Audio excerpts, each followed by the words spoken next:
ప్రపంచ చమురు జీవనాడి హోర్ముజ్పై ఉక్కు పిడికిలు బిగించేందుకు ఇరాన్ ఓ ప్రత్యేక దళాన్ని సిద్ధం చేసింది.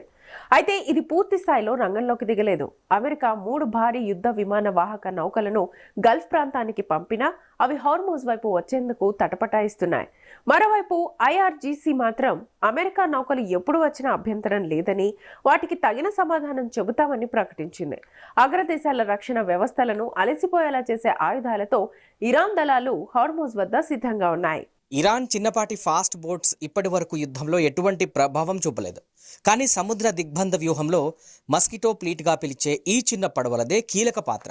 దాదాపు 10 టన్నుల బరువుతో ఉండే ఈ రకం ఫాస్ట్ బోట్స్ 1500 వరకు ఇరాన్ ఐఆర్జీసీ నేవీ వద్ద ఉన్నాయి. టెహరాన్కు చెందిన భారీ నౌకలను ధ్వంసం చేశామని సంబరపడుతున్న అమెరికాకు ఇవి షాక్ ఇస్తున్నాయి.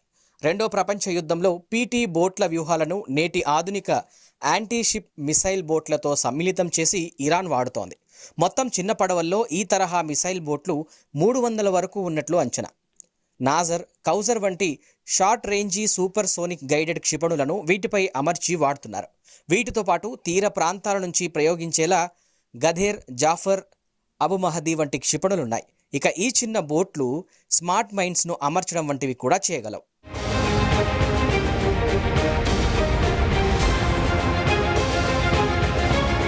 ఈ పడవలు కేవలం 50 లేదా 110 నాట్స్ వేగంతో ప్రయాణించగలవు. సముద్రంపై చురుగ్గా కదలగలవు. గుంపుగా ఈ చిన్న బోట్లు దాడి చేస్తే భారీ యుద్ధ నౌకల టార్గెటింగ్ వ్యవస్థలు కూడా సమస్యలను ఎదుర్కొంటాయి. కొన్నాళ్ల క్రితం హర్ముజ్లో జరిగిన యుద్ధ విన్యాసాల్లో 40 బోట్లు పాల్గొన్నాయి. వాస్తవానికి ఈ జలసంధి ఇరుగ్గా ఉండడంతో పెద్ద నౌకలు వేగంగా అవసరమైన దిక్కుకు వెళ్లే అవకాశాలు లేవు. దీంతో అవి చిన్న బోట్ల దాడులకు ఎరగా మారే అవకాశాలు ఎక్కువ.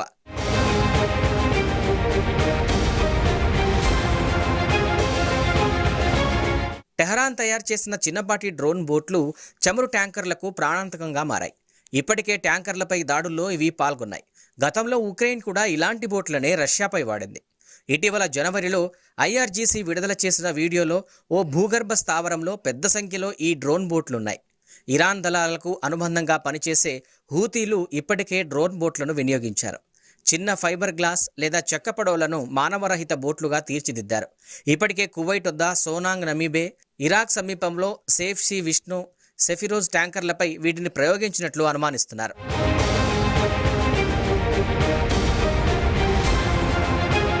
ఇక ఇరాన్ దళాల వద్ద అజదార్ అనే మానవరహిత అండర్ వాటర్ వెహికల్ కూడా ఉంది. ఇది 4 రోజుల పాటు 600 కిలోమీటర్ల రేంజ్లో గస్తీ కాయగలదు. అవసరమైతే నౌకలపై దాడి కూడా చేస్తుంది. దీనిని సైలెంట్ కిల్లర్గా వ్యవహరిస్తారు.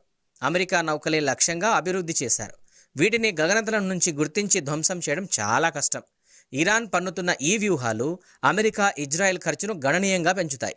హర్ముజ్పై అవి పట్టు సాధించడం అంత సులువేం కాదన్న స్థితిని తీసుకొస్తాయి.